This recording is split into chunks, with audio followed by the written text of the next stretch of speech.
This afternoon, Donald Trump made it official. The Iran nuclear deal is finished, at least as far as the U.S. is concerned. At the point when the United States had maximum leverage, this disastrous deal gave this regime, and it's a regime of great terror, many billions of dollars, some of it in actual cash.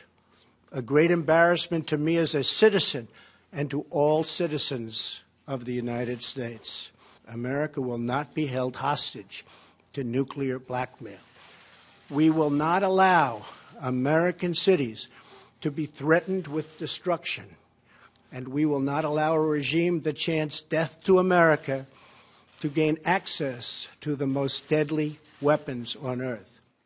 The 2015 multi-nation agreement was one of Obama's signature foreign policy achievements, but critics, including Trump, argue it didn't go far enough. So where are we left now? I'm joined by Jim Walsh, Senior Research Associate at MIT's Security Studies Program, who's been involved himself in past nuclear discussions in Iran and North Korea. Jim, thanks for being here. Good to be with you. What's the real-world consequence of this announcement today, and will Iran agree to any renegotiation in light of this? Well, starting with the second first, I thought the most interesting part of Mr. Trump's remarks was at the end when he started to ad lib a little, and he said, now, the Iranians say they're going to refuse to negotiate. And then he started ad-libbing. He said, well, and I can understand that. If I were them, I wouldn't want to negotiate either. But they'll negotiate. And will they? No, of course they won't. I mean, if you and I had an agreement, and then I ripped it up and said, you are terrible, I hate you, you're probably not going to be really enthusiastic about sitting down and negotiating. So are they going to start developing, getting their fuel moving? Well, I'd say the first thing to say is that they get to choose. Right now, they have great freedom of movement to decide how they want to play this because we've self-isolated. But essentially, we're cheating on this agreement, which is a shocker for Americans to hear that word.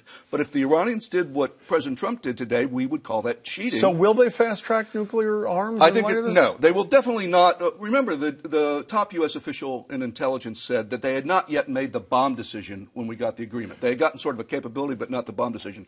Here's two things. One, they may in the near term try to take advantage of the fact that the president has essentially shot himself in the foot and try to see what they can get from that. But Iran has domestic politics. This is a loser for Rouhani. At some point, they may be forced out of pride or popular discontent to break the limits on the nuclear program, and then we're off to the races. Well, people have said Donald Trump has no idea what he's doing in foreign policy. You've been dealing with North Koreans through the years. Most people think he brought them to the table with his bellicose statements and sanctions. Is it possible, getting back to what you said a minute ago, Bolton, his key advisor, is one who believes that us getting out of this agreement will cause such turmoil within Iran that there might be regime change, that there might be a method to this president's madness? Is it possible he may have taken a weird course to the right end yet again? So I just want to quote that back at you. Yeah.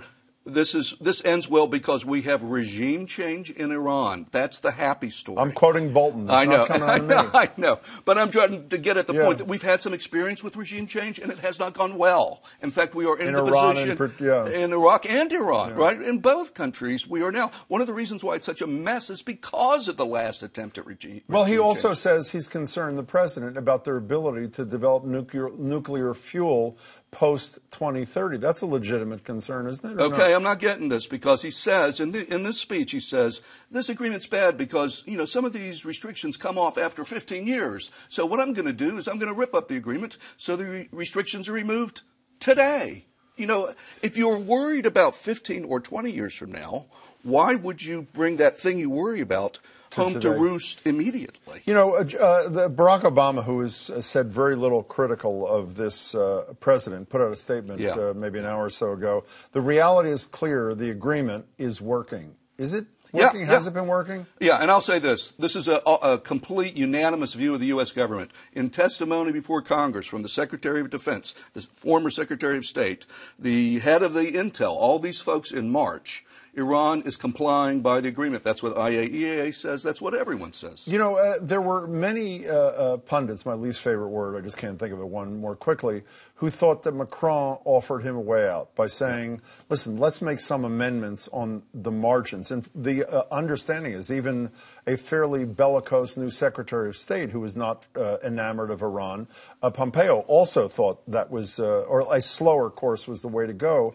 Why didn't that work? That would allow him still to reject something of Barack Obama's, which seems to be a favorite behavior of his, and say, see, I improved this deal. Why didn't that become the outcome? Well, I said earlier in the week, before this all went down, that if he was going to approach this as an emotional issue, you know, that about destroying Obama's legacy and also playing emotionally to his base, that he was going to get out of it. If he was smart about it, he can play the Iran card any time he wants. Why would you do it on the, you know, just before you go into North Korea negotiations? That's not helping you. A strategic Trump would have waited. By the way, when you said his base, I would argue that not all of his base. The most recent poll from CNN a couple of days ago, what should the U.S. do about Iran nuclear agreement? 63% said keep it, only 29%, about 12 points lower than his approval rating. He said dump it. I want to talk about North Korea. Most people with whom I've spoken in the last month say it hurts because Kim Jong-un says, how can I trust you when you're just backed out of Iran? Reports in the New York Times and elsewhere say Donald Trump believes that being tough with Iran is a great prelude to sitting down with Kim Jong-un because it shows you can't mess around with this guy, meaning Donald Trump. Do you buy any of that or no? No. Two quick things. Once, I've had private conversations with South Korean officials in recent period who have been in contact with North Korean interlocutors who say the North Koreans are worried about that they take that as a bad sign.